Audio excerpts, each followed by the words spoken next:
네, 오늘의 정치권 소식 현근택 더불어민주당 전 법률위 부위원장 그리고 이준석 국민의힘 전 최고위원 두 분과 나눠보겠습니다. 어서 오십시오. 예, 안녕하십니까. 자, 산업부 공무원이 원전 관련 파일을 무더기로 삭제한 사건 관련해서 지금 수사가 진행 중인데요. 삭제됐다가 복구된 파일 안에 북한 원전 추진 문건이 나와서 지금 정치권 공방이 뜨겁습니다. 야당에서는 사실이라면은 충격적인 이적 행위라면서 진상 규명까지 촉구를 했고요. 청와대와 여당은 사실 무근이라면서 선거를 앞둔 북풍 공작이라고 맞서고 있습니다. 관련 영상 먼저 보고 오시겠습니다. 이렇게 감사저항이 심한 감사는 제가 재임한 동안에 처음 있는 겁니다. 자료 삭제는 물론이고 와서 사실대로 얘기 안 합니다.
아무리 선거를 앞두고 있다고 해도 야당 대표의 입에서 나온 말이라고는 도저히 믿겨지지 않는 혹세무민하는 발언입니다.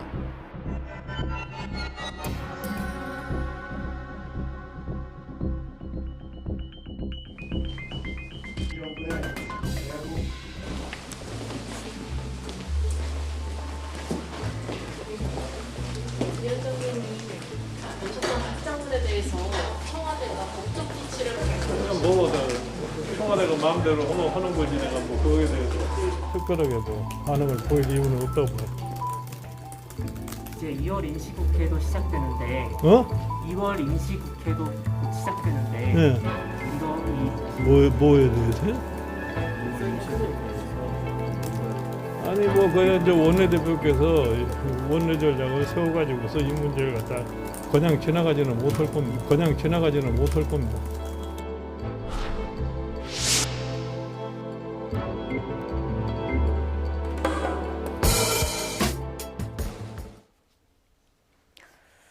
네, 자 이제 얘기를 이어가 보겠습니다. 산업부가 파일을 무더기로 삭제했고 검찰이 이것을 복구를 했는데요. 그 내용을 들여다봤더니 북한 원전 건설 파일이 있었다는 건데요. 먼저 국민의힘에서는 좀 이적 행위다 이런 비판까지 나왔습니다. 어떤 부분이 심각하다고 보시는 겁니까? 실제로 원전 같은 경우에 이번 정부 들어가지고 탈원전을 하자라고 계속 주장해 왔습니다. 그렇기 때문에 탈원전이라는 것에 근거가 되는 것이 경제성도 있지만 안전성을 계속 이제 거론하면서 탈원전 하자 그랬거든요. 네. 자, 그러면 헌법상으로 우리 영토인 북한에 가가지고 원전을 짓는 거는 그럼 안전성이 확보됐다는 것이냐? 제가 봤을 때는 경주에 있는 것보다 더 불안해요. 제 생각엔 북한에 있으면은 예. 지금 한국에 있으면은 관리 주체가 한국 수력 원자력이지만은. 북한에 올라가는 순간 관리 주체가 김정은이에요. 그거 갖고 뭐 할 줄 모르는 상황 속에서 우리가 원전을 지어주겠다는 거는 사실 경수로든 중수로든 흑연 감속로든 어떤 식의 원전이라도 조금씩의 차이는 있지만은 핵 물질을 얻을 수 있습니다. 제철을 통해 가지고. 그렇기 때문에 그런 시설을 북에 지어주자고 하는 것은 결국에는 우리 안보상 심각한 위협이 될 수도 있고 아까 말했던 탈원전의 계획와도 맞지 않고 이런 측면이 있기 때문에 지적할 수밖에 없는 것이고 저는 기본적으로 여기에 대해 가지고 떳떳하다면은 도대체 산자부 공무원들이 왜 이것을 삭제하려고 했겠느냐. 지금 아이디어 차원에서 연구했다는 변명을 하고 있는데요. 자, 대한민국의 중앙보초 공무원이 진짜 다들 이야기하기로는 시킨 일도 하기 어려울 정도로 참 경무에 시달리라고 하는데 아이디어 차원에서 이런 거대한 원전 추진 계획을 연구해가지고 그러면은 이 사람이 쌓아두고 있었다는 것이냐. 저는 이거는 믿기 어렵다 이렇게 봅니다. 예, 그러니까 안전 문제 때문에 국내에서는 탈원전 한다고 하면서 북한에 지어주는 이 문제 하나 하고 또 하나는 지금 아이디어 차원에서 검토하겠다. 산자부에서 이렇게 검토한 거다 이렇게 얘기를 하고 있는데 이 부분이 이해가 안 간다 이런 주장이신데요. 탈원전하면서 왜 북한은 원전 지어주려고 예. 했느냐 이제 그게 확정된 건 아니기 때문에 그럼 한마디로 얘기하면 탈원전하면서 왜 외국에는 원전 수출을 하느냐 이 얘기랑 맥락이 같은 거죠. 근데 만약에 예를 들어 UAE 얘기할 때도 많이 나왔잖아요. 근데 우리나라는 예를 들어 탈원전 정책을 합니다. 예를 들어 추진하고 있는데 외국에서 그걸 원한다. 네. 그러면 할 수 있는 것이죠. 예를 들어 우리가 석탄 발전소나 마찬가지입니다. 우리나라는 석탄을 거의 폐지하고 있거든요. 예를 들어서 북한이든 아니면 다른 나라에서 석탄 발전소 지어달라. 그럼 안 지어줍니까? 그건 제가 보기에 국내적인 정책 문제하고 외국에서 하는 건 다른 문제다. 근데 그리고 외국하고 이제 북한은 지역적으로 가까이 있기 때문에 그러니까 그런 문제는요. 이 얘기는 사실은 어찌 보면 북한 원전 문제는 한 25년, 30년 된 얘기예요. 다 아시다시피 94년부터 진행된 예. 얘기거든요. 사실은 이게 북한의 원전을 지어주려고 했느냐 이 부분을 저는 쟁점이 있는 건 아닌 것 같고요. 네. 사실은 기본적으로 뭐냐면 선거철도 있지만 저는 상식적으로 안 맞다고 봐요. 우리나라가 원자력이라든지 원전을 북한에 우리나라가 결심한다고 지을 수 있습니까? 예. 절대 안 돼요. 예전 94년에 제네바 합의 때도요. 당연히 사실은 북한의 원전을 지으려면 기본적으로 IAEA가 끼야 됩니다. 유엔이 네. 끼야 돼요. 미국이 끼야 되죠. 지난 94년 우리 캐도 할 때도요. 네. 한미뿐만 아니라 EU까지 꼈습니다. 물론 돈은 우리나라가 많이 되긴 했었지만 기본적으로 원전을 우리가 결심한다고 북한에 지을 수 있는 구조가 아니다. 네. 사실은 우리나라에서요. 원자력 물전이 그러니까 발전소에서 말고 예를 들어 대덕 연구단지 같은 데서 핵물질만 발견돼도 미국에서 바로 조사 들어옵니다. 예. IAEA에서. 미국이 아니라 IAEA겠죠. 네. 우리나라가 사실은 독자적으로 북한에 뭔가를 제안해서 원전 짓는다는 거는 네. 제가 보기에 외교라든지 원전에 대해서 너무 모르는 얘기다라는 게 맞는 것 같고요. 지금 아마 선거철 되니까 나오는 것 같아요. 뒤에도 얘기하겠지만 김종인 비대위원장이 좀 급한 거죠. 그러니까 선거 때마다 항상 이 북풍 논란이 나왔는데 좀 이제 여론이 조금 네. 밀리고 있지 않습니까? 이제 그 예. 급한 마음에 나왔다고 봐요. 부품 저는 근데 공장이라 여기- 이렇게 보시는 건데요. 여기서- 지금 예. 원전 한 개 짓는데 한 5조 정도 들기 때문에 이 비용을 하려면 정부 혼자 독자적으로 추진 못하고 야당도 협조를 해야 되고 그리고 국제사회 제재가 걸려있기 때문에 이건 불가능한 일이다. 자, 이런 주장이신데요. 저는 그런데요. 이번 정부의 대북 정책 특징이 뭔지 아십니까? 말 안 되는 걸 계속해요. 예를 들면 뭐 무슨 백신도 갖다 주겠다 그러고 달라고 한 적도 없는데, 그리고 뭐 쌀도 받기 싫다는데 계속 보내준다 그래요. 그리고 뭐도 자꾸 관광도 이제 뭐 국제사회에서 전혀 풀어줄 생각이 없는데 혼자 김치국 마셔요. 그러니까 이게 사실 괴가 비슷한 거거든요. 아까 현실성이 없는 계획이기 때문에 이게 말이 되느냐 그랬는데, 우리 통일부 장관은 맨날 현실적이지 않은 얘기만 하고 다녀요. 그런 사람이기 때문에 정부가 그런 의도가 있었다고 한다면은 그 의도 자체가 문제가 되는 것이고, 저는 이게 만약에 아까 말했듯이 국제사회에서 봤을 땐 말도 안 되는 계획인데, 그 말도 안 되는 계획을 만약에 우리 지도자가 북한 쪽에 단독으로 제안한 것이라면은 더 일이 커지는 겁니다. 그렇기 때문에 야당에서는 이 문제에 대해서 검증해야 되는 것이고, 자, 지금 이제 변명이라고 한다는 것이 원전은 아니고 발전소를 지어주겠다는 계획 정도는 검토된 것 같다는 식으로 또 확인을 해주거든요. 네, 이게 발전소는 뭐 여러 가지 형태의 발전소가 있잖아요. 근데 그러면은 왜 파일 이름이 북원추입니까? 북발추여야지. 그러니까 저는 원전이란 특정한 형태의 발전소를 추진한 게 네. 아니라면은 왜 산자부, 발전소 지어주면 주무부처가 산자부거든요. 산자부 공무원이 시키지도 않은 아이디어 차원의 연구를 북원추로 했겠느냐. 이거 해명해야 되는 것이고, 사실 저희가 이렇게 티격태격 방송에서 얘기할 게 아니라 예. 이거는 정보위 열고 당장 내용들 공개하고 그다음에 청문회라든지 이런 걸 통해 가지고 정확하게 정부에서 답을 해야 되는 겁니다. 그게 아니라면은 왜 지금 뭐 배궁규 장관 같은 경우에는 뭐 일부 보도에 따르면은 뭐 이거에 대해서 검찰 수사가 올 수 있다고 얘기했는지, 네. 그리고 왜 감사원이 감사 들어왔을 때 공무원들은 황급히 이것도 야밤에 들어가가지고 평소에 삭제한 것도 야밤에 들어가가지고 감사에 대비해가지고 이거 왜 삭제한 겁니까? 만약에 떳떳하게 아이디어 차원에서 그냥 연구한 거라면은. 예. 지금 두 가지를 섞어서 얘기하는데요. 그러니까 문재인 대통령이 건넸다는 USB에 마치 그 파일이 들어있는 것처럼 전제로 말씀하시는데 그건 아니고요. 사실은 USB라는 거는 어쨌든 대화를 한 다음에 전해준 거기 때문에 예. 그 내용이 지금 나온 것처럼 원전 내용은 없었다고 얘기하는 것이고, 공무원들이 이런저런 얘기할 수 있죠. 저도 사실은 이 삭제한 건 적절하지 않다고 봐요. 예. 근데 통상 또 공무원들이 보면 감사 직전이라든지 이럴 때 파일을 많이 삭제합니다. 대부분 뭐 옳은 행위는 아니겠지만 만약에 문제가 됐으면 이것만 딱 골라 삭제겠지. 삭제한 파일 보면 한 500 몇 개 된다는 거잖아요. 그 중에 이제 하나 들어있다는 얘기인데, 앞에 말씀에 사실은 지난번에 우리 한 4, 5년 동안 대북 정책을 보면 알겠지만 관광 문제라든지 아니면 무슨 백신 문제라든지 하나도 해결된 게 없어요. 대부분 어찌 보면 미국이라든지 아니면 유엔 제재에 묶여 있기 때문이거든요. 그걸 모르는 사람이 어디 있겠습니까? 근데 그거에 수천 배, 수백 배가 더 들어가는 원전 문제를 뒤에서 몰래 해서 지어줄 수 있다? 그렇게 생각하는 것 자체는 제가 보기엔 넌센스라고 봐요. 말도 안 되는 얘기죠. 뭐 예. 철도 연결도 말도 안 되는데 다 하잖아요. 보면 하겠다고 아니 철도 연결 같은 건 공개적으로 하는 거잖아요. 이거 계속 해온 얘기고 할 수 있는 얘기죠. 북한의 원전 얘기도 말씀드렸잖아요. 20, 30년 된 얘기고 계속 그 전부터 하려고 했던 거예요. 북한이 대신 핵무기를 포기하는 조건으로 대신 북한은 이제 에너지 문제가 있으니까 지어준다 대신. 근데 어쨌든 그게 추진하다가 중단된 거거든요. 그럼 지금 이걸 다시 추진한다 그러면 그때로 다시 돌아가서 캐도를 만들었던 주체라든지 아니면 비용 문제라든지 이게 다 예. 남은 겁니다. 이거 혼자 어떤 공무원 한 명이 할 수 있는 저렇게 절대 아니에요. 그건 제가 보기에 상식을 가진 사람이 누구든지 판단할 수 있을 거라고 봅니다. 어쨌든 야당에서는 좀 이적행위다 이런 비난까지 나온 상황이고요. 민주당은 말씀하신 대로 그럼 북한 원전 건설을 추진했었던 과거 김영삼 정부 그리고 원전을 거론했던 이명박, 박근혜 정부의 일도 모두 이적행위냐 자 이렇게 반박하고 있습니다. 국민의힘 김종인 비대위원장은 도보다리 발전소 이야기의 진실을 밝혀라 이렇게 주장하고 있는데요. 관련 내용 듣고 오시겠습니다. 북한 원전 건설은 1994년 북미 제네바 기본 합의서에 북한 비핵화를 위한 국제사회의 보상책으로 등장했습니다.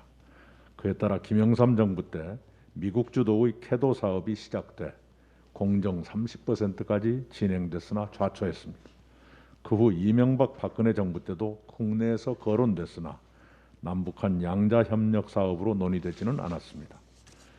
지금 유엔과 미국의 강력한 대북 제재가 계속되는 마당에 북한의 원전을 그것도 극비리에 지어준다는 것은 불가능한 일입니다. 청와대 국무경력의 여당 모고는 원전의 원자도 나온 적이 없다고 부인했지만 당시 문 대통령이 신경제 구상을 책자와 피트로 만들어서 직접 김정은에게 건네줬고 그 영상 속에 발전소 관련 내용이 있었다고 하며 이런 사실은 당시 문 대통령이 청와대 관계자에게 직접 밝혔다고 합니다. 이런 정황을 종합해보면 남북 정상회담의 성사를 위해 정권 차원의 보답으로 북한 원전을 추진한 것이 아니냐는 합리적 의구심을 가질 수밖에 없습니다. 네. 김종인 비대위원장 얘기를 들어보면은 2018년 2차 회담 때 도보다리 위에서 문 대통령이 꺼냈다는 발전소 얘기가 뭔가 이제 밝혀야 된다 이런 얘기를 하고 있는데 오늘 그 윤영찬 의원 당시 청와대 홍보소통 그 수석이었죠. 필요하다면 북에 건넨 USB 공개가 가능할 것이다 이렇게 얘기를 했거든요. 이 도보다리 발전소 얘기가요. 뭐 문재인 대통령이 직접 얘기한 건 아니고 그 당시 이제 무음으로 처리했었거든요. 예. 근데 이제 방송 카메라를 멀리 잡아서 예. 어떤 전문가분이 나와서 보니까 아 발전소 얘기한 것 같다 이렇게 나오는데 그래도 그 다음에 이제 문재인 대통령이 해명했죠. 예. 화력이라든지 아니면 풍력이라든지 수력을 얘기한 거다. 근데 저는 상식적으로 아까도 얘기했지만 예를 들어 USB에 원자력 뭐 원전을 짓는다 그걸 넘어가면은 그 원자력 발전소 지을 수 있습니까? 상식적으로 말이 안 되는 네. 얘기예요. 그 내용은 저도 모릅니다. 있는지 예. 없는지. 저는 뭐 공개도 가능할 거라고 보는데요. 그러니까 정상 간의 대화는 아니잖아요. 자료니까. 근데 물론 상대방이 있는 거기 때문에 상대방이 예를 들어서 그 공개를 원하지 않을 수도 있는 거거든요. 그 문제는 있다고 보는데 이 USB 내용이 뭐냐를 굉장히 갖고 이제 논란을 하는 것 같은데 USB는 저는 아마 뭐 하는 거는 들어갈 수 있다고 봐요. 예. 근데 거기에 원전 짓는다고 만약에 예정해줬다 해서 이걸 건네줬다 하면 원전이 지어집니까? 그거는 너무 이 국제 정세라든지 아니면 이 원자력 특히 북한에 대한 원자력이라든지 아니면 핵무 문제라든지 이거를 너무 모르는 얘기다. 아까 지금 얘기 나왔지만 이게 30년도 거의 된 얘기입니다. 20, 30년 된 얘기인데 과거로 돌아가서 그때 어떻게 했는지 생각해 보면 돼요. 네. 사실 우리나라는 어찌 보면 캐도 할 때도요. 거의 발언권 없었습니다. 예. 미국이라든지 유엔이 거의 주도했어요. 비용은 대부분 우리나라가 되는 구조였죠. 네. 대신 우리나라는 목적이 있었죠. 북한 비핵화라는. 그러니까 예. 그런 틀에서 움직였기 때문에 그런 어떤 구체적인 역학관계는 지금도 달라지지 않았습니다. 예. 자, 우리가 지울 기본적으로 수 있는 게 절대 아니에요. 저는 근데 이제 그거를 해- 자꾸 예. 지금 이게 뭐 USB에 넘어갔으면 원전을 몰래 지우기로 했다. 이런 식으로 몰아가는 것 자체가 저는 정쟁이다. 선거를 앞둔 어떤 그런 북풍 공작이라고 봅니다. 저는 거짓말로 해명하다 보면 어차피 다 거짓말의 한식이 이제 다 밝혀지게 되어 있거든요. 자, 원전을 지어주자고 한 적은 없지만은 발전소는 논의한 적이 있다 이렇게 얘기하는 순간 우리가 지을 수 있는 발전소의 가지수는 제한돼 있어요. 예를 들어서 북한에 기름 없다고 난린데 거기다 화력 발전소 지어주려고 했겠습니까? 아니면은 수력 발전소는 이미 개마공원에 지을 곳은 다 지었어요. 그러면은 우리나라보다 태양광 여건이 더 안 좋은 곳에 태양광 짓겠습니까? 아니면 바람개비 꽂아주겠습니까? 뭘 북한이 그렇게 땡겨 할까요? 그런 것들에 대해서는 자기들이 중국에 사와서 설치하면 되는 것인데 제재가 있는 것도 아니고. 그렇기 때문에 원전이 아니면 도대체 뭘 지어주겠다고 했던 것이냐, 그게 또 말이 되는지 검증해 보면은 말이 안 된다는 걸 알 수 있는 것이고, 아까 이제 진행자께서 뭐 이명박 정부 때도 박근혜 정부 때도 추진했다 이렇게 말씀하셨는데, 그거를 여당 대표가 저런 식으로 가짜로 얘기하시면 안 되는 것이, 그 당시 2010년도도 제가 확인해 보니까 천정국 그 당시에 외교부 2차관이 말했던 것을 보면은 통일 이후에 북한에 원전을 지어야지만 그 동네에 산업 발전을 시킬 수 있다라는 거였어요. 자, 통일 이후에 지으면요, 거기 가서 원전을 지어도 관리 주체가 한국수력원자력입니다. 근데 통일 전에 거기다 원전 짓잖아요. 그럼 관리 주체가 김정은입니다. 김정은과 그 부하들입니다. 원전이라는 건요, 평화롭게 이용할 수도 있는 것이고 그렇지 않게 이용할 수도 있는 겁니다. 무기화할 수도 있어요. 거기서 나오는 핵물질을 바탕으로 해가지고. 김정은 손에 있는 원전과 한국수력원자력이 관리하는 원전은 차원이 다른 문제이고, 그 차원이 다른 문제를 엮어가지고 물타기 하려고 할 것이 아니라 도대체 원전을 짓기로 한 것이라면은 어떤 기획인지를 잘 밝혀야 되는 것이고, 아니라면 어떤 발전소인지 밝혀주십시오. 설마 뭐 태양광 하겠다 했겠습니까? 지금 말씀하신 그러면은 94년에 얘기할 때는 뭐 우리나라가 관리하는 거였어요? 그거 아니거든요. 94년도에는요. 아니 94년 캐도 때도 마찬가지였어요. 북한 정권이 관리하는 거였지만 북한이 당연히 그동안 핵무기 포기한 대가로 원전을 요구했던 건 맞습니다. 계속 요구해 왔고요. 그건 맞는데 사실 그렇기 때문에 당연히 지어줄 것이다. 이거는 논리 비약이죠. 북한에 석탄 많죠. 북한이 사실은 대부분의 전력이라든지 이거는 석탄으로 채취하고 있습니다. 석유 수출은 금수됐기 때문에. 그러면 예를 들어 석탄 화력발전소 지을 수 있는 것이죠. 그거를 다른 수단이 없기 때문에 원전이다. 이렇게 가는 건 제가 보기엔 논리. 자, 그럼 이제 그 주장을 또 검증될 겁니다. 진짜 석탄 발전소 한번 보십시오. 석탄 발전소 같은 경우에는 지금 언급도 안 되고 있거든요. 근데 석탄 화력발전소라는 거죠. 화력발전소는 석탄도 있지만 석유도 하는 거예요. LNG도 있고 여러 가지 하는 걸 화력이라 그러는 것이지. 그것이 제재 대상이 아니기 때문에 북한이 지을 의지만 있으면 지을 수 있는 것인데, 그걸 제한해가지고 무슨 그런 당기는 제한이 되겠습니까? 저는 그리고 지금 봐야 되는 것이, 한반도 에너지 개발 캐도가 그 당시에 북한이 원전을 관리한다 말씀하셨는데요. 그건 틀립니다. 그 당시에 4개국이 관리하기로 했고요. 중국까지 끼기로 했었습니다. 그렇기 때문에 지금도요, 만약에 아까 말했듯이 다자간 틀로 이거 하자 그러면은 안 할 거예요. 미국이나 일본 이런 나라들은. 그러니까 지금 상황 속에서 단독으로 추진하려고 했는지 알아봐야 되는 것이죠. 캐도는 관리는 당연히 하지만 당연히 그 영토 내에 있잖아요. 관리하에 있다는 것이죠. 그걸 얘기한 것이고. 얘기하잖아요. 북한, 우리나라가 사실은 태양 발전소 굉장히 앞서 있습니다. 풍력은 좀 그렇게 않지만 발전은 여러 가지 형태가 있는 것이죠. 반드시 그걸 원전으로 지어주기로 했다라고 단정 지을 수는 없는 것이죠. 뭐 1994년, 2010년, 2018년 이때 당시마다 상황이 다 다르기 때문에 동일선상에서 이제 비교할 수는 없는데, 어쨌든 야당에서는 지금 국정조사나 특검까지 가야 될 사안이다 이렇게 보고 있습니다. 그런데 산업부는 이게 정부 정책으로 추진된 적 없다 이렇게 얘기를 하고 있는데, 2018년으로 돌아가 보면은 남북 화해 무드가 좀 조성된 시점이라서 여러 가지 아이디어 차원으로 검토하는 게 뭐 어떻겠느냐, 뭐 이런 의견도 있습니다. 어떻게 보십니까? 자, 떳떳하게 이야기하면 됩니다. 예를 들어 전력 문제를 해결하기 위해서 어떤 생각을 가지고 접근했는지, 자, 진짜 북한을 예를 들어 전력을 통해서 우리나라의 어떤 볼모로 잡겠다라는 그런 어떤 햇볕 정책론의 약간 곁다리 같은 정책이었다고 한다면은 여러 다른 아이디어가 있을 수도 있어요. 우리가 이제 전력망을 연결해가지고 송전을 해주는 방법도 있고요. 또 오늘 또 일간지 보도된 거 보니까 어떤 사람은 거기서 3개 안이 있었는데 하나는 송전이고 하나는 그 북한에 원전 짓는 것이고 하나는 비무장지대 짓는 것이 또 안으로 나왔다 그러더라고요. 근데 비무장지대에 원전 짓겠다는 거는 서울 옆에 원전 짓겠다는 건데, 그건 또 무슨 소리인지 모르겠고, 하여튼 하나 언론에 보던 거죠. 그러니까 검토된 안들을 열거하면 됩니다. 그래가 2018년에 어떤 식으로 그걸 하려고 했는지 설명하면 되는 거거든요. 그러면은 예를 들어 저도 야당이지만은 송전 아니다. 그러면은 저 같은 경우에는 그 정도는 합리적이다. 송전이라면 언제든지 우리가 수도꼭지 잠그면 되는 거거든요.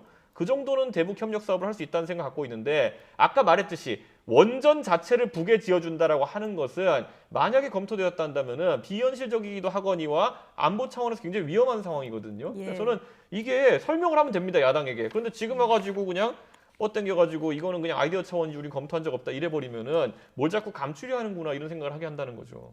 제가 보기에는요, 이게 사실은 지금 왜 정치적인 논란이 되는지가 중요해요. 사실은 어찌 보면 선거 때마다 매일 나왔던 얘기인데요. 북풍, 뭐 총풍, 북한과 관련된 얘기. 예전에 저 이거 보면서 이제 NLL 포기를 했다는 정상회담 대화로 공개하라. 이제 그게 생각 안 할 수가 없어요. 그것도 이제 대선 때 나왔던 얘기인데, 결국은 정상 간의 대화하기 때문에 공개가 쉽지 않다라는 내용을 모르고 한 얘기 아니거든요. 근데 저는 뭐 대한민국 국민들이 현명하다고 봅니다. 선거 때마다 매번 나오는 얘기인데 네. 그게 사실은 별로 효과가 없다. 그러니까 김종인 비대위원장이 아마 뭐 좀 코너에 몰려서 카드를 꺼낸 것 같은데 대부분 국민들은 압니다. 이게 1, 2년 전 문제도 아니고 또 선거철이 다가왔구나. 또 북한 문제구나. 예. 이거 해봐 결론이 안 날 것이다. 그리고 야당의 어떤 이런 공세도 결국은 정치적 공세를 하다 말 것이다. 근데 결론은 선거에 큰 재미는 못 볼 것이다라고 얘기하고 싶습니다. 예. 선거에 북한이 활용된 가장 최근 사례 같은 경우에는 최근에 쓴 도보다리 정상회담이겠죠. 아니 그런 거야. 정상회담을 하는 것이지 항상 야당이 보면요. 네. 뭔가 있는 것처럼 뭔가 무슨 뭐 나쁜 일을 한 것처럼 뭔가 예. 몰래 갖다 주는 것처럼 공개적으로 떳떳하는 건 아무 문제가 없어요. 하면 되죠. 근데 항상 보면 뭐 뒤에서 뭔가 공작을 하는 것처럼 이렇게 항상 몰고 가는 게 문제인 거죠. 지금도 보면 그렇지 않습니까? 뭐 예. 몰래 지어주기로 했다.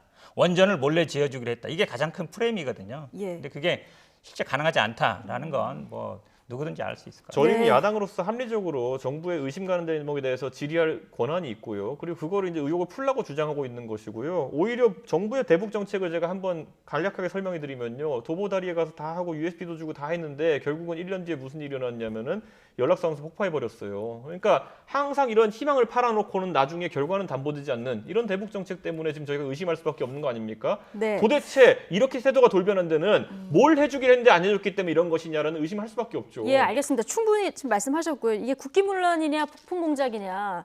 재보선 때까지 이 이슈 계속 이어질 것 같고요. 가깝게는 이제 4일에 대정부 질문이 있죠. 여기서 어떤 질의응답이 오갈지 좀 주목해서 보도록 하겠습니다. 다음 주제로 넘어가겠습니다.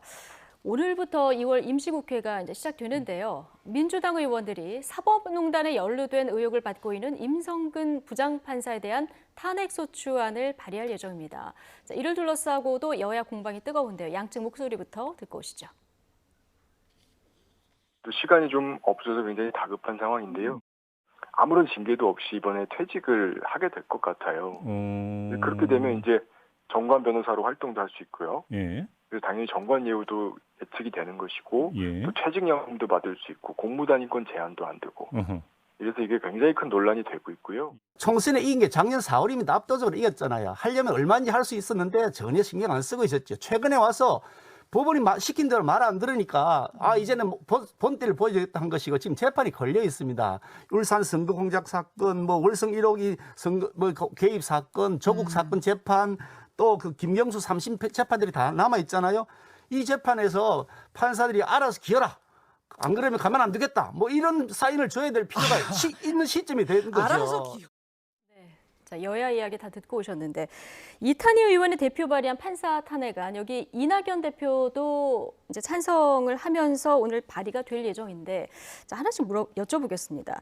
일단 법관이 만약에 탄핵이 된다면 이건 사상 초유의 일이고 굉장히 중차대한 일 아니겠습니까? 근데 민주당에서 이걸 당론으로는 추진 안 하는 걸로 지금 알려져 있습니다. 근데 왜 그런 건가요? 아마 좀 당론 추진하기에는 아마 여론이 좀 부담스럽다라고 한 것 같습니다. 예. 지금 말씀하신 것처럼 우리나라에서는 이제 일반 법관 탄핵한 경우는 처음인데요.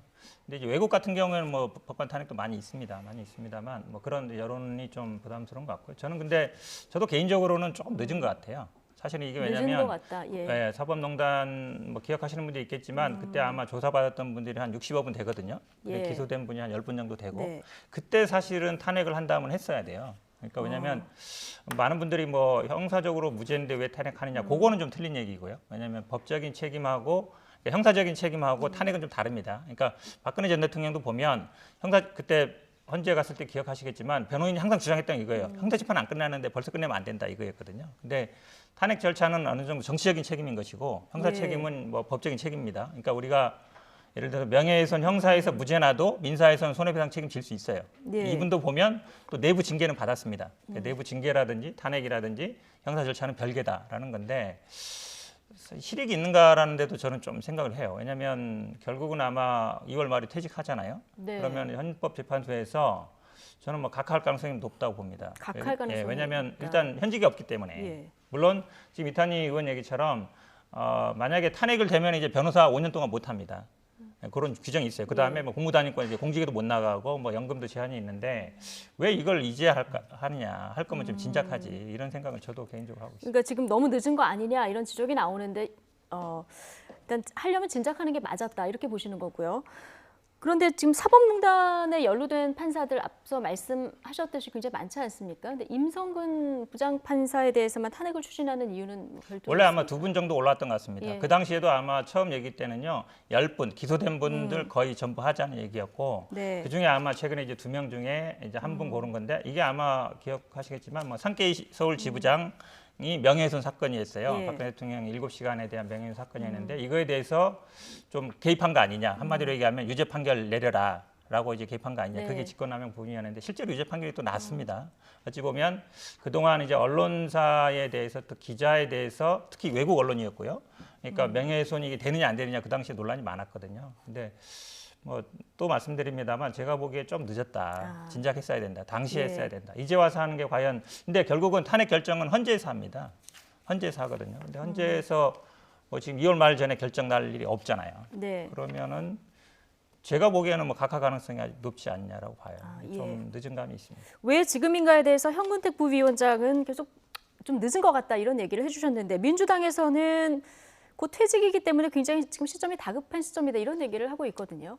그러니까 뜬금없는 시점이죠. 그리고 뜬금없는 형식이고요. 당에서 이걸 당론으로 추진하는 것도 아니고 결국엔 개인 자율에 맡기겠다라고 이제 원내대표가 발표해 버렸죠. 그렇기 때문에 그만큼 자신이 없는 것이기도 하고요. 자, 이 사안에 있어서 이제 이낙연 대표 머릿속까지 채워가지고 151인을 맞췄다라는 보도가 나왔었는데 이게 자칫 지금 이제 민주당 내에서도 갈등이 많다는 걸 의미하는 거거든요. 저는 왜냐하면 지금 180석 중에서 한 30명 정도는 여기에 대해 가지고 의사가 불분명하다는 얘기 정도 될 텐데 네. 저는 그럴 수밖에 없는 것이 사실 이거는 근육 자랑에 가까운 겁니다. 180석을 가진 정당이 우리 힘 있어라는 걸 한번 보여주기 위해서 하는 것이다. 왜냐하면 아까 말했던 것처럼 네. 10명 가까운 이제 법관들이 기소가 되고 재판을 받았는데 그 중에서 이분이 퇴직하기 직전에 있다는 이유만으로 이 사람에게만 어떤 탄핵이라는 불명예와 불이익 조치를 하겠다는 것 자체가 저는 이거는 근육 자랑하는 의미 외에는 딱히 찾아볼 수 없는 것이고요. 네. 저는 지금 이제 살펴봐야 될 것이 이 탄핵을 통해 가지고 저는 어떤 결과가 나올 것이냐. 아까 현근택 변호사 얘기했던 것처럼 이분의 임기가 이제 마무리됨과 동시에 제 생각 각하 결정이 나올 가능성이 굉장히 높다 이런 생각을 하는데 그런 상황 속에서 사실 그런 결과를 예상하고 이런 걸 추진하는 거 아니냐. 힘자랑을 한번 해보지만은 결과는 받아보지 않는 그런 정도의 결말을 기대한 것이 아니냐 이런 의심할 수 있고요. 저는 기본적으로 이런 생각을 합니다. 저는 이 심판에 대해 가지고 아까 말했던 것처럼 헌법 위반이란 단어가 무죄이지만 판결문 속에서 등장했기 때문에 탄핵할 수 있다라는 선례를 예. 이제 세우려고 하는 것이거든요. 자, 그런데 헌법 위반이라고 하는 것은 사실 여러 위헌적 군데서 요소가 있다는 거죠. 여러 군데 예. 등장하고요. 예. 경중이 다 다릅니다. 노무현 대통령 같은 경우에도 그 당시에 탄핵했을 때 탄핵 재판에서 자, 어쨌든 공무원의 정치적 중립이라는 것에 대해 가지고 어쨌든 잘못한 점은 있지만은 사안이 그렇게 중하지 않기 때문에 대통령직을 탄핵하는 것까지는 가지 않는다. 기각됐거든요. 저는 그런 것처럼 이번에도 형사적으로 무죄가 나온 사안에 대해 가지고 판결문 중에서 헌법에 위배되는 소지가 있는 내용이 다소 있다 해가지고 이 힘자랑하는 것 자체가 앞으로 한번 어떻게 작동할지 한번 봐야 될 것 같습니다. 왜냐하면은 우리가 일상에서 행하는 수많은 행위 중에서 사실 따지고 보면은 반헌법적인 행위들이 나올 수도 있는 것인데 그거 하나하나 다 태클 걸어가지고 탄핵을 한다. 저는 그렇게 말할 것 같으면요. 민주당이 지금 밖에 바라볼 게 아니라 민주당 당내에도 보면요. 그 8가지 혐의로 기소된 분이 있어요. 준사기에 배임에 뭐 해가지고 이 기소된 분이 있거든요. 그분은 오히려 혐의가 명징하거든요. 아직까지 형사적 판단 나오지 않았지만은 그 정도면은 당 내부에서 제명해도 돼요. 그런 집단적 사고나 하는 게 어떨까 생각합니다. 일단 형사적으로 무죄 판결을 받은 사안인데 이게 탄핵 추진하는 게 맞느냐 이 쟁점으로 좀 넘어오셨는데 근데 재판부가 위헌적 요소가 있다 이렇게 얘기하면서 무죄 판결을 내린 건 왜 그렇습니까? 그러니까 선거 그 개입은 했지만 예. 실제로는 직권남용입니다. 직권남용이 되려면 형식적으로 권한 안에 들어와야 되고 실질적으로 권한을 행사해야 돼요. 근데 실제로 법적으로는 판사의 재판은 독립적으로 하게 돼 있습니다. 네. 자기가 알아서 하는 거예요. 위에서 뭐 시킨다고 들어주지 않지 했단 말이죠. 그리고 실제로 아마 그 당시에 개입했던 이 임성근 판사 같은 경우에도 바로 뭐 위에 부장이거나 이런 사람이 아니라 네. 별도의 관리에 있던 사람들이죠. 대법원에 있던 사람이니까 실제로는 법 형식적으로 보기에도 관여할 수 없는 사람이다. 어찌 보면 형식 직권 안에 들어있지 않기 때문에 무죄다 이런 판단이 나는 그렇죠. 건가요? 한마디로 얘기하면 그래서 무죄가 난 건데. 예. 근데 어쨌든 지금 재판에 관여했다라는 부분들은 어느 정도 나오는 거거든요. 예. 지금 뭐 좀 말씀하셨지만 이 탄핵이라는 거는요. 사실은 판사라든지 아니면 이제 신분이 보장된 사람들인 경우에는 이런 징계나 아니면 이런 탄핵 절차 이해하지 않고는 안 되게 돼 있거든요. 예. 그런 면에서 정치적 의미가 더 크다라고 보시는 것이고 예. 무죄 판결이 곧 사실이 없는 건 아니에요. 제가 아까 말씀처럼 형사적으로 무죄가 돼도 민사적으로 손해배상할 수 있습니다. 형사적으로 만약에 죄가 안 지어도 내부 징계 받을 수 있어요. 네. 우리 이분들 사실 징계를 받았거든요. 물론 불복은 했습니다만. 그러니까 징계 절차라든지 아니면 탄핵 절차는 별개다. 지금 아마 네. 없던 거기 때문에 하는 것 같지만 또 이제 야당에서 이런 얘기하죠. 많은 재판 앞두고 있는데 판사들 겁주려는 거 아니냐. 알아서 기어라 하는 건데 저는 오히려 역효과다. 예. 그런 거 본다고. 왜 그러냐면 이분은 판사 탄핵이 될지 안 될지 모르겠지만 다른 판사들이 보기에는 더 안 좋게 보죠. 여당에서 이렇게 탄핵까지 하는구나. 예를 들어서 탄핵을 재판 내용 갖고 탄핵은 안 됩니다. 예전에 관여한 거라든지 어떻게 문제가 됐을 때 하는 거예요. 근데 이 사법농단 사건은 거의 이제 끝나가고 있거든요. 과거의 일입니다. 앞으로의 일도 아니고요. 오히려 재판의 결과를 어떻게 하고 싶다 그러면 오히려 또 반대 역효과가 날 가능성이 높다. 그래서 그거는 제가 보기 안 있다고 보고 저는 아마 이탄희 의원이 이 사법농단에 대해서 어느 정도 그걸 가지고서 이제 국회의원이 된 거거든요. 그러니까 아마 계속 추진하고자 했었어요. 근데 네. 잘 안 됐죠. 계속 논의만 했었고. 근데 더 늦어지면 안 되겠다. 이런 어떤 절박한 생각이 좀 있었던 것 같습니다. 저는 180석을 가지고 만약에 힘자랑할 일이 있으면요. 자기 당내에 있는 문제 의원들 제명한데 그 힘을 쓰잖아요. 민주당 지지율 쭉쭉 올라갈 겁니다. 그거부터 하는 게 어떨까 모르겠습니다. 예. 어쨌든 지금 야당에서는 최근에 일련의 여러 판결이 여권 입맛에 맞지 않기 때문에 지금 겁박하는 거 아니냐 이런 주장을 계속하고 계시고 지금 현근택 부위원장은 그건 겁박이 되지 않을 것이다 이렇게 보는 거죠.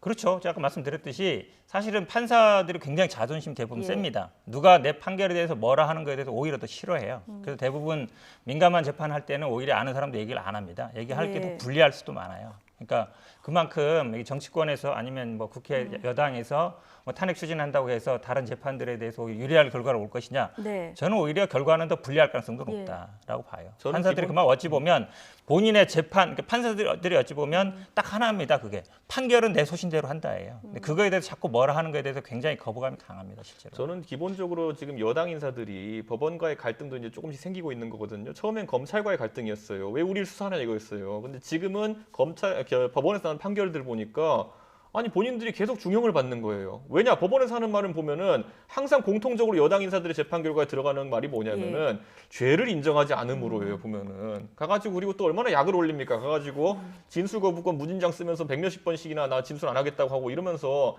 약을 올리니까 그런 거예요. 그렇게 판단이 나올 수밖에 없죠. 그러니까 저는 지금 이제 결국에는 여당이 지금까지 한 2년 동안 검찰개혁 노래 부르면서 왔는데 이제 한 곡 갖고 안 되겠다 하니까 사법개혁하겠다고 다른 노래 부르려고 하는 겁니다. 그래가지고 뭔가 사건을 만들어야 되는데 딱 이제 한 명 이제 퇴임하려는 판사 있으니까 본보기 삼아가지고 이제 탄핵하겠다 이러면서 자기 지지층에게 다른 노래 좀 불러보겠다고 하는 것인데 이 의도 뻔하게 보입니다. 예. 자, 어쨌든 진술 4일 거부를요. 자꾸 예. 본인의 권리예요. 대부분. 혐의 그러면 가는 사람들의 혐의를 다 인정해야 됩니까? 본인의 혐의에 대해서 인정해라. 이거야말로 폭력적인 거예요. 지금 그런 식으로 약 올린다라는 표현하는 거는 적절하지 않은 것 같고요. 예. 사법개혁 해야죠, 당연히. 할 필요 이제 김명수 대법원장 와서 조금 지체되고 있다 이런 얘기는 있습니다. 근데 그거하고 법관 탄핵은 제가 보기에 예. 직접 관계는 없습니다. 어쨌든 4일에 표결에 들어간다 이렇게 지금 전해지고 있는데요. 뭐 민주당뿐 아니라 지금 열린민주당 그리고 정의당에서도 찬성하는 의원들이 있어서 뭐 의결 정족수는 채울 수 있을 것 같은데 앞서 말씀하신 대로 이제 헌재가 어떻게 판단을 하느냐 여기까지 지켜봐야 되기 때문에 이 또한 결과를 지켜봐야 되는 거고요. 자, 한 5, 6분 남았는데요. 서울시장 재보궐선거 이야기 잠깐 나눠보겠습니다. 어제 금태섭 전 의원이 서울시장에 출사표를 던졌는데요. 그러면서 국민의당 안철수 대표를 향해서 국민의힘 경선 기간 동안에 일단 제3지대에서 자신과 안 대표 1대1 경선을 하자 이렇게 제안을 했는데요. 오늘 한 인터뷰에서 더 구체적인 이유를 밝혔습니다. 이 내용 듣고 오시죠.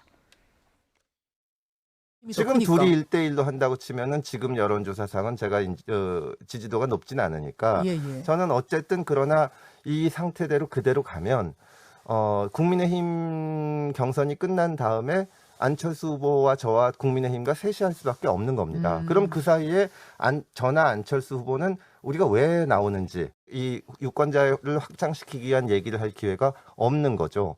사실은 매주 저하고 안철수 후보하고 1대1로 한다면 당연히 저한테도 좋지만 안철수 후보 입장에서도 나중에 이 야권 후보를 대표 선수로 결정할 때 또 더 중요한 것은 본선에 가서도 유리해집니다. 네, 그러니까 금태섭 의원 얘기는 국민의힘 경선하는 동안에 제3지대 후보들끼리 또 이제 경선을 해서 나중에 그래서 최종 단일화를 하자. 그래서 투트랙으로 가자. 이런 이제 의견인데 국민의힘에서는 이 방식 어떻게 보고 계시고요? 또 안철수 대표가 이 방식을 받을까요? 이 부분은 어떻게 예상하시나요? 뭐 본인들끼리 합의되시면 하는 거고요. 합의되면 하는 거고. 저희가 예. 당 차원에서 여기 끼일 수도 없고 끼어서도 안 된다 이렇게 생각하고요. 저는 금태섭 의원께서 안철수 대표랑 토론을 하면은 뭔가 이렇게 막 경선 분위기가 붐업되고 이런 거 기대하시는 것 같은데 대한민국에서 안철수 대표랑 토론해본 사람 몇 명 안 되는데 제가 한번 해봤습니다. 네. 지난 선거에 붙어가지고. 그런데 크게 유의미한 대화는 나누지 못했어요. 그렇기 때문에 그런 것보다는 다른 어떤 단일화의 어떤 극적인 이벤트를 좀 도모해보는 게 어떨까라는 생각을 하고 다만 저는 안철수 대표보다는 금태섭 의원 걱정이 좀 더한 것이 네. 안철수 대표는 그래도 이제 굳이 저희가 차선에 비유하자면은 원래 이제 민주당과 합당해서 이제 진보 쪽에 정치 시작했다가 꾸준히 가운데를 넘어가지고 저희 이제 보수 진영으로 합류하기 위한 노력들을 해왔던 것이 보이거든요. 예. 그러니까 급차선 변경은 아닌데 금태섭 의원은 몇 달 전까지만 해도 민주당에 계시던 분인데 어쩌면 단일화를 통해서 저희 당하고까지 연대를 하겠다고 하는 거 아니겠습니까? 이 급차선 변경이 지금 과연 이루어질 수 있을 것인가 여기에 대해서 약간 좀 의구점이 드는 부분이 있어가지고요. 그렇기 때문에 저는 금태섭 의원의 발상대로 먼저 안철수 대표와 금태섭 의원이 단일화를 할 수 있다고 한다면은 그거는 좀 간격을 좁히는 상황이 되지 않을까. 네. 그 다음에 저희 당이랑 2단계 단일화 추진한다 그러면은 나쁘진 않을 것이다 이렇게 봅니다. 그러니까 국민의힘 경선이 진행되는 동안 사실 안철수 대표나 금태섭 전 의원 같은 경우 좀 묻힐 수도 있기 때문에 뭐 이 방안이 어떻게 보면 양쪽을 다 붐업시킬 수 있는 방법일 수는 있는데요. 앞서 질문 드린 대로 안철수 대표가 받을지 하나가 관건인 거고요. 지금 금태섭 의원이 이런 얘기 하잖아요. 2월 한 달 동안 주 1회 토론을 하자. 토론을 해서 경선을 하자 이렇게 얘기를 하고 있는데요. 토론을 경선을 하면 누구한테 유리할까요?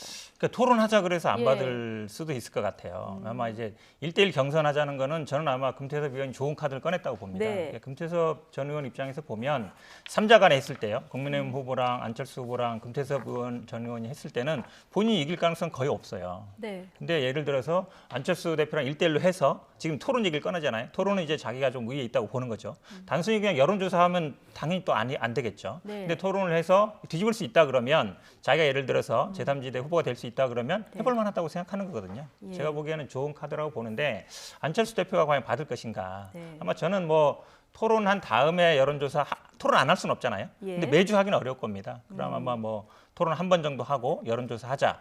이렇게 나올 가능성이 높을 것 같은데 안철수 대표 입장에서는 안 받기는 어렵다. 왜냐하면 3자로 갔을 때는 안철수 대표도 불리합니다. 네. 그걸 알 거예요.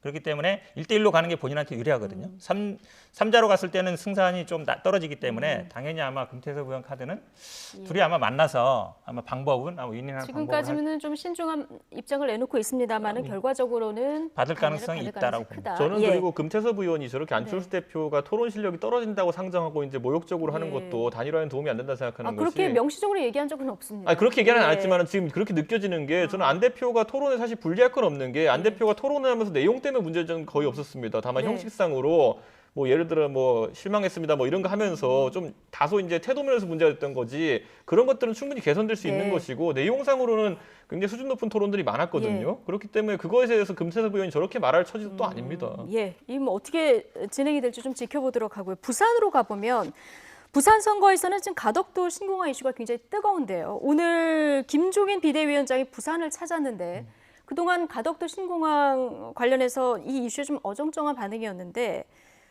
이 신공항법 찬성 입장을 공식화했어요. 이게 당 입장이라고 보면 되는 겁니까?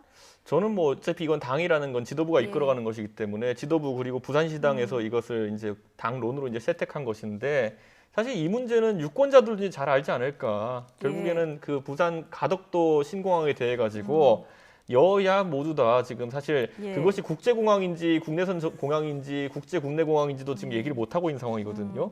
이거는 선거 앞두고 이제 의뢰 있는 공약 경쟁이다 이렇게 보시면 되지 않을까 생각합니다. 예. 신공항 우선 특별법 여야 합의로 처리하도록 하겠다. 여기에 더해서 한일 해저 터널도 검토하겠다. 이 뭐 제안까지 나왔습니다. 이런 공약까지 나왔는데요. 어떻게 보셨습니까? 급한 거죠 지금 김종인 비대위원장이 당연히 이길 선거인지 알았는데 안 되니까 지금 해저 터널은 사실은 우리 입장보다는 일본에서 많이 원하는 것이죠. 그다음에 뭐 돈을 누가 낼 것이냐 문제도 네. 있는 것이고요. 저는 근데 관건은 그거라고 봅니다. 물론 당연히 아마 당론으로 추진하려고 할 거예요. 예. 근데 아마 뭐 지금 국민의힘의 주들이 TK 의원들이거든요. 이분들이 과연 조용히 물론 있겠지만 의원총회라서 전원 합의 이런 걸 이끌어낼 수 네. 있느냐? 제가 보기엔 아마 부산 시민들이 알 거예요. 아, 이게 선거용이다. 선거 끝나고 나면 아마 뒤집을 거다라고 예. 생각할 거라서 뭐 김종인 비대위원장을 하려고 하겠지만 당내 의견을 총일 모아가지고 하기는 쉽지 않을 거다라고 봅니다. 예, 이 영남권 신공항, 이 원전 재검토 결론이 났었는데 좀 가덕도 신공항이 굉장히 급물살을 타는 이런 분위기인데요. 선거 앞두고 어떻게 이 논의가 전개될지 지켜봐야 될 상황인 것 같습니다. 현근택 더불어민주당 전 법률위 부위원장 그리고 이준석 국민의힘 전 최고위원 두 분과 함께했습니다. 고맙습니다.